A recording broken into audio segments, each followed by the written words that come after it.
નમસ્કાર.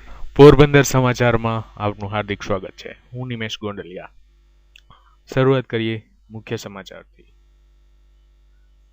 મોદીની વિદાય નિશ્ચિત, પવારે છેડો ફાડ્યો.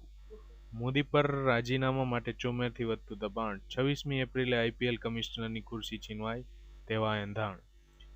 અને લઘુ મધ્યમ ઉદ્યોગોને જામીન વિના 10 લાખ સુધીની લોન.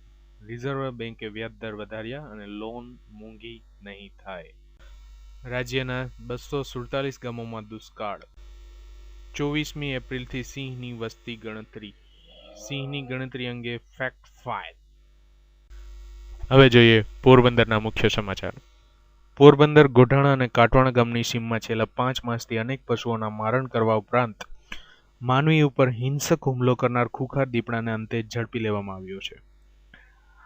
ગઈકાલે ફરારી આરોપી ઉપર હુમલો કર્યા બાદ વન વિભાગે રાતોરાત આખી રાત ઉજાગરો કર્યા બાદ આજ વહેલી સવારે દીપડો પાંજરે પુરાયો હતો. બરડાના ડુંગરમાં મોટી સંખ્યામાં દીપડાઓ વસવાટ કરતા હોય. ડુંગરની નજીક આવેલા ગોઢાણા અને કાટવાણાની સીમમાં છેલ્લા 5 માસથી દીપડાનો આતંક વધી જતા ખેડૂતો અને મજૂરોમાં ભારે ભય વ્યાપી ગયો હતો. અત્યાર સુધીમાં અનેક પશુઓનું મારણ મારવા ઉપરાંત મજૂરો તેમજ ખેડૂતો પર હિંસક હુમલો કરવાના 5 થી 7 જેટલા બનાવો બન્યા હતા. તેમાં છેલ્લા 4 દિવસથી 2 વ્યક્તિ ઉપર હુમલો થતા દીપડાને ઝડપી લેવા વન વિભાગે કવાયત હાથ ધરી હતી. જ્યારે ગઈકાલે કાટવાણાની સીમમાં આવેલ લક્ષ્મણભાઈ ઓળદરાની વાડીમાં પાંજરું મૂકીને દીપડાને કેદ કરવાનું ઓપરેશન હાથ ધરાયું હતું.